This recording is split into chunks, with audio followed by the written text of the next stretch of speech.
1250 প্রাচীন ভারত ছোট ছোট রাজ্যে বিভক্ত। প্রতিবেশী রাজ্যের সাথে বিরোধ এবং নিজের রাজ্যের বিস্তারের জন্য ক্রমাগত লড়াই, এই ছিল তখনকার সামগ্রিক পরিস্থিতি।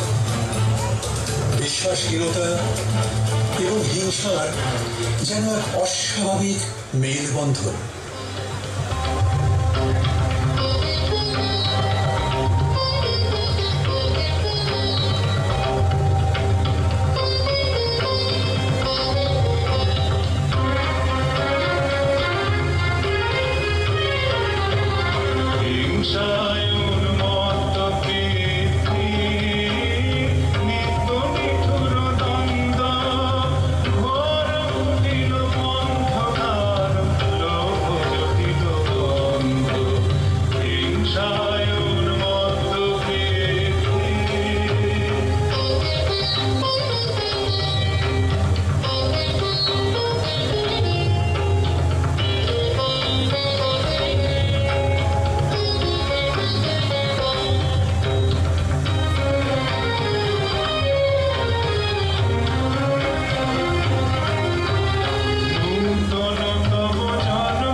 দাও ত্যাগ কঠিন দীক্ষা, মহাভিক্ষু রস সবার অহংকার ভিক্ষা।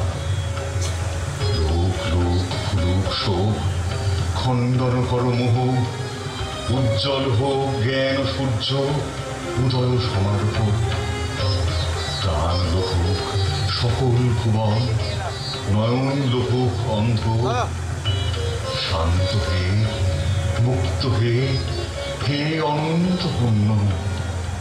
করুণা ঘন ধরণী তল, কর কলঙ্ক শূন্য।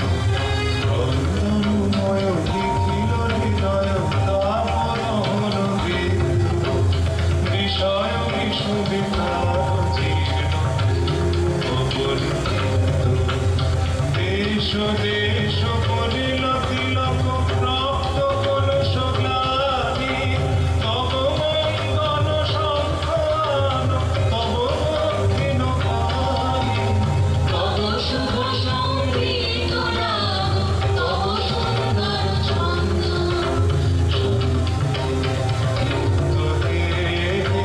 অনন্ত পূর্ণ করুণা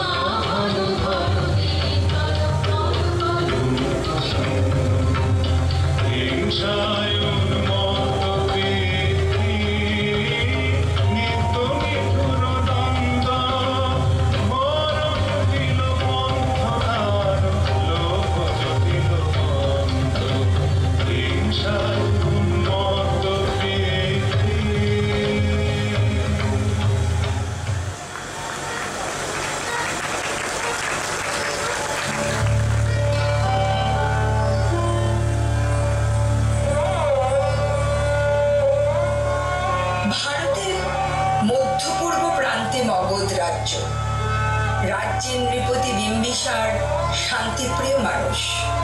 প্রজাদের মনোরঞ্জনই তার একমাত্র উদ্দেশ্য।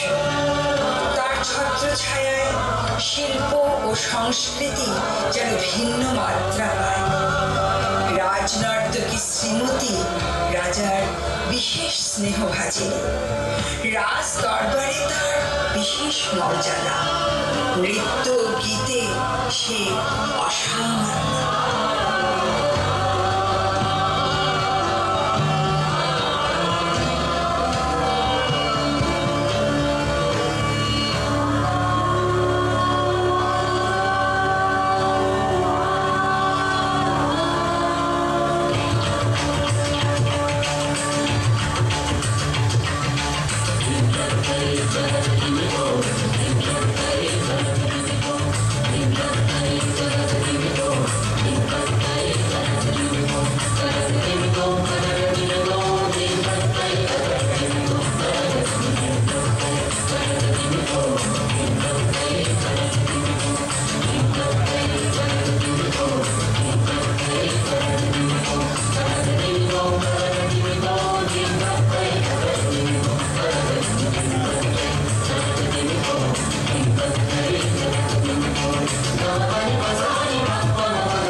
প্রতিবেশী রাজ্যের অস্থিরতা, অশান্তি ও হানাহানি ধীরে ধীরে মগধ রাজ্যেও ছড়িয়ে পড়ে। এই অশান্তির দাবানল থেকে জন্ম নেয় অহিংসার বীজ। ঠিক এই সময় মানুষকে জাগতিক দুঃখ কষ্ট থেকে মুক্ত করার ব্রত নিয়ে এগিয়ে আসেন শাক্যমুনি, আমাদের পরম আরাধ্য গৌতম বুদ্ধ। ছড়িয়ে পড়ে তার অমৃত বাণী সমগ্র ভারতবর্ষে।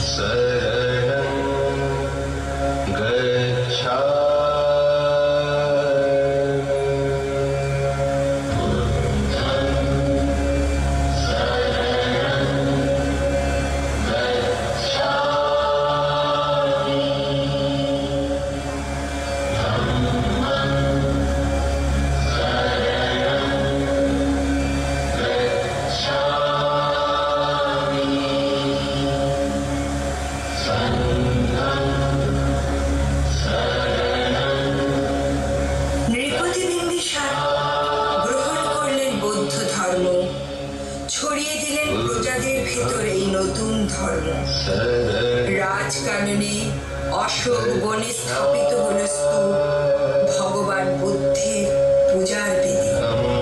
প্রজারা সাদরে গ্রহণ করল এই নতুন ধর্ম। হিংসার পথ থেকে বিরত হয়ে মানুষ বরণ করে নিল অহিংসাকে। রাজনন্দী শ্রীমতীও এই ধর্মকে বরণ করে নিল।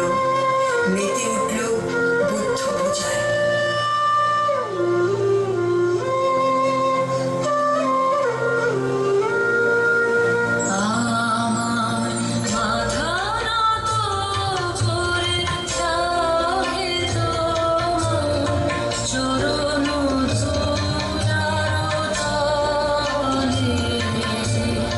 মাথা নত করে চাহে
দেশকে মলিন করে তুলল বিম্বিসার পুত্র অজাতশত্রুর রাজলোক। অজাতশত্রু হাত মেলালেন গৌতম বুদ্ধের আজন্ম শত্রু ক্রূর দেবদত্তের সাথে। নিজের পিতাকে করলেন গৃহবন্দী। রাজার আসনে তিনি নিজে হলেন উপনীত। সমস্ত রাজ্যে বুদ্ধ পূজা হল নিষিদ্ধ। প্রজাদের মধ্যে অসন্তোষ নেমে এলো।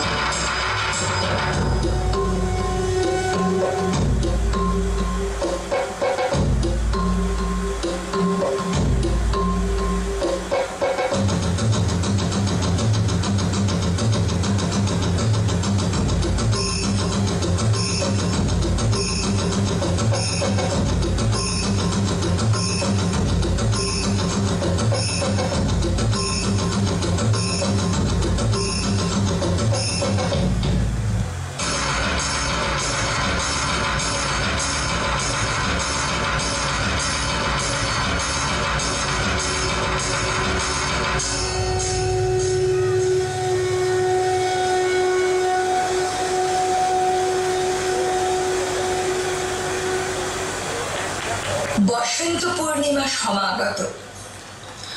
অশোক চৈত্যে আজ তো পূজা আয়োজনের দিন। নৃপতি বিম্বিসার কিভাবে আজকের এই দিনে বুদ্ধ পূজায় মেতে উঠতেন স্মরণ করে রাজমাতা অশান্তির আগুনে দগ্ধ হন। অশান্তি রাজহান এলো কি দহনে জ্বালা, বিঁধল হৃদয় নিদয় বানে বেদন ঢালা। অশান্তি রাজহান এলো বক্ষে জ্বালায় অগ্নিশিখা, চক্ষে কাঁপায় মরীচিকা। বক্ষে জ্বালায় অগ্নিশিখা, চক্ষে কাঁপায় মরীচিকা। মরণ সুতোয় গাঁথলো বিমুখ বরণ মালা। অশান্তি রাজহান এলো, চেনা ভুবন হারিয়ে গেল স্বপ্ন ছায়াতে। ফাগুন দিনের পলাশ রঙের রঙিন মায়াতে। চেনা ভুবন হারিয়ে গেল স্বপ্ন ছায়াতে। ফাগুন দিনের পলাশ রঙের রঙিন মায়াতে। যাত্রা আমার নিরুদ্দেশা, পথ হারানোর জাগলো নেশা। যাত্রা আমার নিরুদ্দেশা, পথ হারানোর জাগলো নেশা। অচিন দেশে এবার আমার যাবার পালা। অশান্তি রাজহান এলো।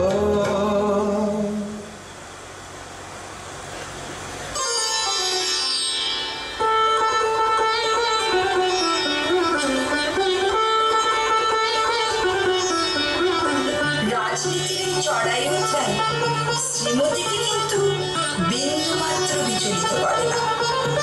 আজ যে প্রভুর জন্মদিন, স্তূপ পদমূলে অর্ঘ্য চড়াতে হবে, তাই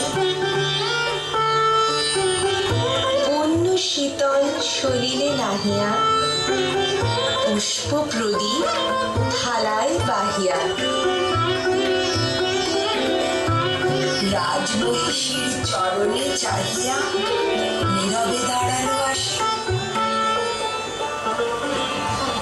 শিহরি সময়ে মহিষী কহিলা, এ কথা নাহি কি মনে?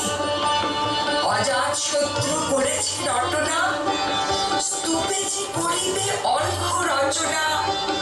শুলের উপর মরিবে সে জনা, অথবা নির্বাসনে।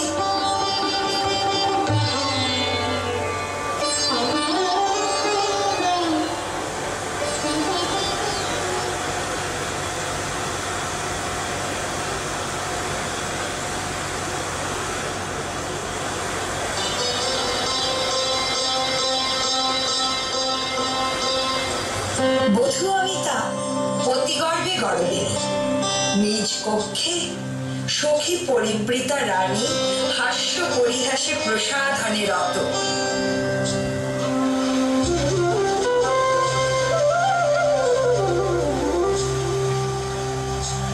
মম চিত্তে নিতে নৃত্যে কে যে নাচে। মম চিত্তে নিতে নৃত্যে কে যে নাচে। তথা থুই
দুলে ভালে কাঁপে ছন্দে ভালো মন্দ তালে তালে হাসি কান্না হীরা পান্না দুলে ভালে কাঁপে ছন্দে ভালো মন্দ তালে তালে নাচে জন্ম নাচে মৃত্যু মাঝে মাঝে দাদা ধাই ধাই দাদা ধাই ধাই দাদা ধুই ধুই নাচে জন্ম নাচে মৃত্যু মাঝে মাঝে দাদা ধাই ধাই দাদা ধাই ধাই দাদা ধুই ধুই কি আনন্দ কি আনন্দ কি আনন্দ দিবারাত্রি নাচে বন্ধু নাচে বন্ধু কি আনন্দ কি আনন্দ কি আনন্দ দিবারাত্রি নাচে বন্ধু নাচে বন্ধু শীতরঙ্গে ছুটি রঙ্গে পাছে পাছে দাদা ধাই ধাই দাদা ধাই ধাই দাদা ধুই ধুই শীতরঙ্গে ছুটি রঙ্গে পাছে পাছে দাদা ধাই ধাই দাদা ধাই ধাই দাদা ধুই ধুই মম চিত্তে নিতে সমুখে রাখিয়া স্বর্ণ মুকুট বাঁধিতে ছিল সে দীর্ঘ চিকুর আঁকিতে ছিল সে যত্নে সিঁদুর সীমন্ত সীমা পরে শ্রীমতী রেহেরি বাঁকে গেল রেখা কাঁপে গেল তার হাত কহিল অবোধ কি সাহস করে এনেছিস পূজা এখনই যা চলি কে কোথা দেখিবে ঘটিবে তাহলে বিষম বিপদপাত মহারানী ওই শোনো আজ এই ক্ষণে অনন্ত আকাশ পানে ভেসে আসে এক অপার্থিব মধুর সুর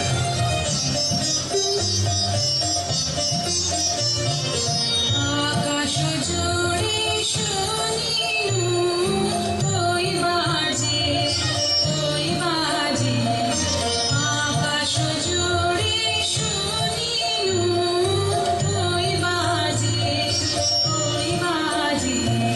তোমারি নাম সকল ধারার মাঝে ওই বাজে আকাশ জুড়ে শুনিনু একে দুঃসাহস কি স্পর্ধা প্রভুর বাণী এসে পৌঁছয় শুধু রাজনর্তকের কানে কিন্তু মহারানীর অপমান এ যে রাজার বিরুদ্ধাচরণ তোমরা মিছেই ভাবছো পুজোর থালি নিয়ে যদি নোটিশ স্তূপে অর্ঘ্য চড়ায় তো রাজ আদেশে হবে তার নির্বাসন এমনকি প্রাণদণ্ড হতে পারে প্রভুর বেদি মূলে আত্মাহুতি না না না অসহ্য এদের নটির গৌরব যাবে আরো বেড়ে সম্ভব নয় তবে মহারানীর কি ইচ্ছা ও যেখানে পূজারিণী হয়ে বুদ্ধ স্তূপে পূজা করতে যাচ্ছে রাজ আদেশে সেখানে ওকে নটি হয়ে নাচতে হবে প্রস্তাবটা কিন্তু কৌতুকজনক মন্দ নয় কিন্তু কিন্তু রাজ আদেশের ব্যবস্থা আমি করব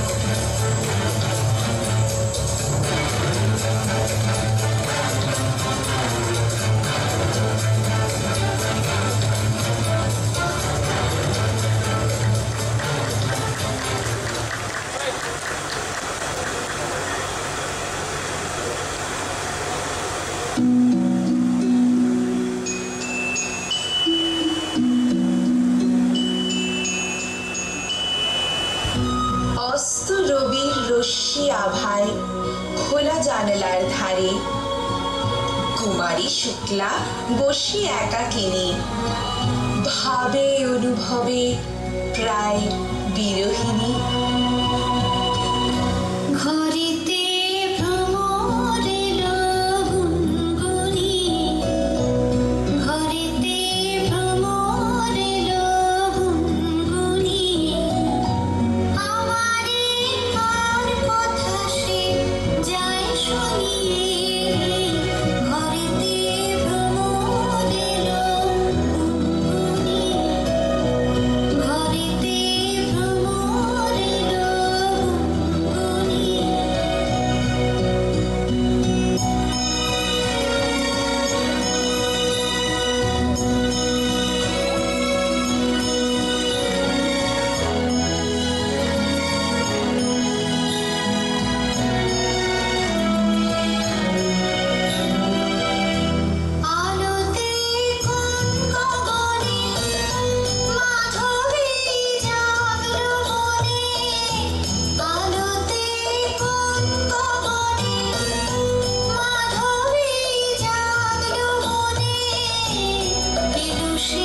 সাবধানে তার কানে কানে। রাজার আদেশ আজ কি না জানে, এমন করে কি মরণের পানে ছুটিয়া চলিতে আছে।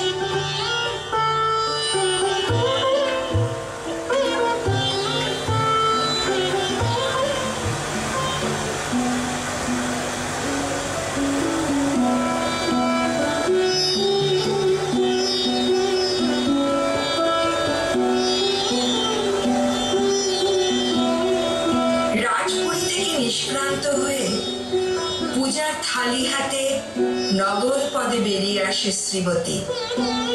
তার মনোকামনা একটি, আজ প্রভুর স্তূপে অর্ঘ্য চড়াতে হবে।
ফিরিল শ্রীমতী লইয়া অর্ঘ্য থালি।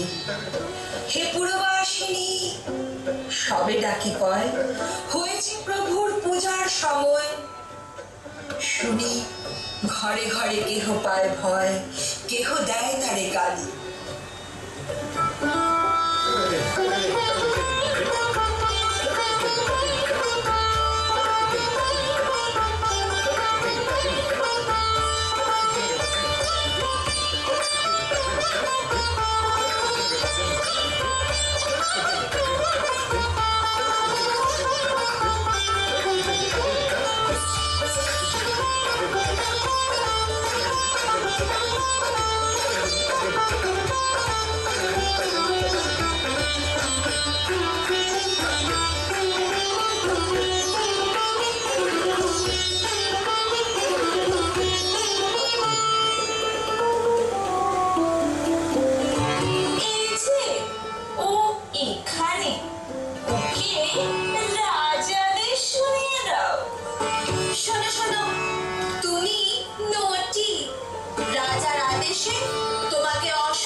নাচ আজ কখন?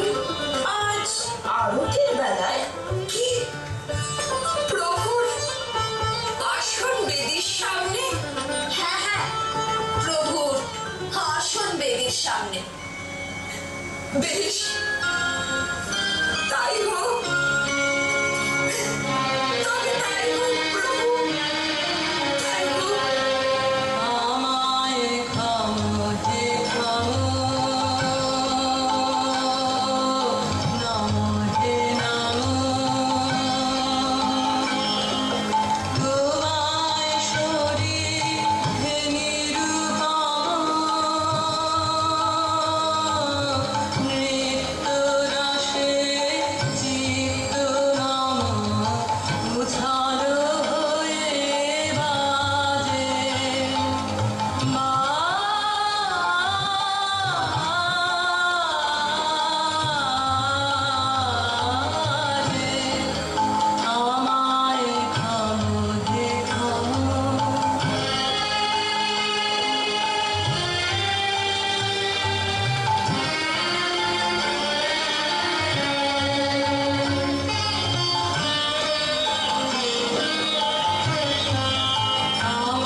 শেষ আলোক মিলালো নগর সৌধ পরে, পথ জনহীন আধারে বিলীন, কলকোলাহল হয়ে লক্ষীন।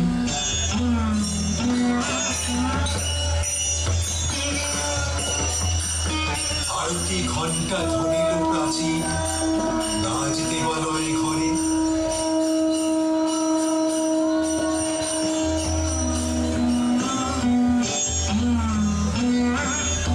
শারদ নিশির স্বচ্ছ তিমিরে, তারা অবন্য জলে, সিংহ দুয়ারে বাজিল বিষাণ, বন্দিরা ধরে সন্ধ্যার তান।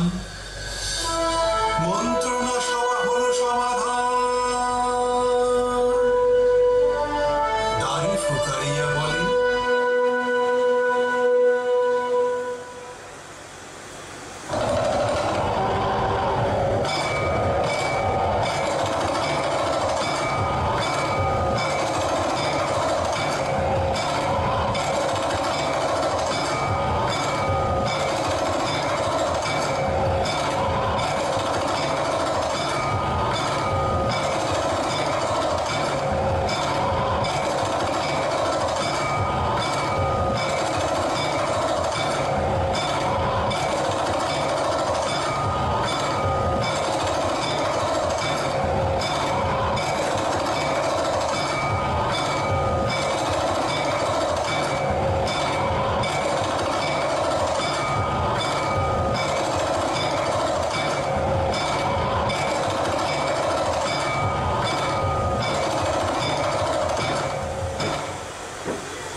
মাঝারে জ্বলিতেছে যেন দীপ সারে সারে প্রদীপ মালার মতো।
সুধালো কে তুই ওরে দুর্মতি মরিবার তরে করি সারতি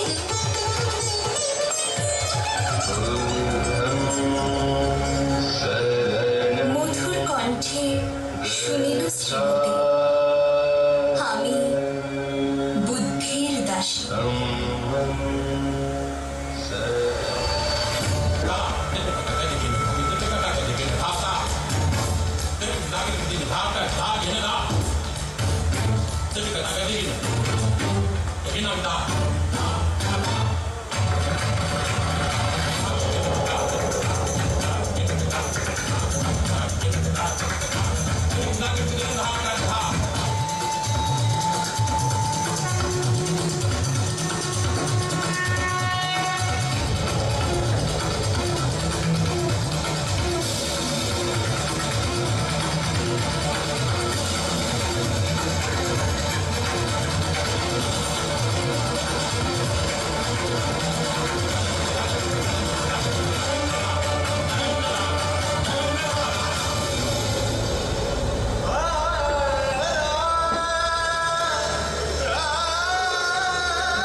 প্রাণের উৎস হতে উৎসারিত আলো, সেই তো তোমার আলো।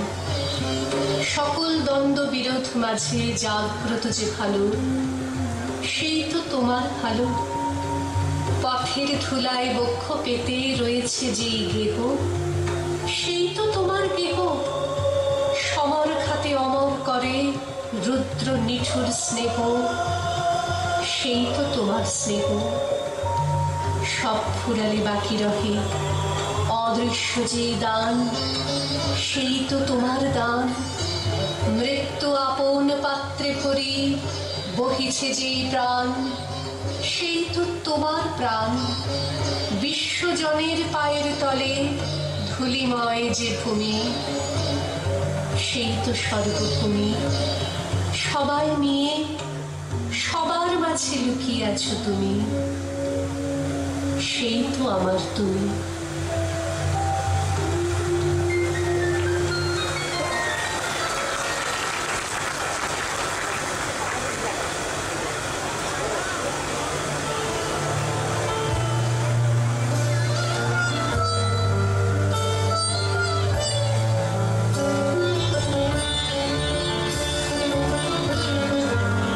স্তূপপদ বলে সেদিন শ্রীমতীর আত্মাহুতি কিন্তু বৃথা যায়নি। প্রজাদের ভিতর অহিংসার যে বীজ মন্ত্র ছড়িয়ে পড়েছিল সেদিন, তারই হাত ধরে মগধ রাজ্যে আবার পুনরুত্থান হয়েছিল বৌদ্ধ ধর্মের।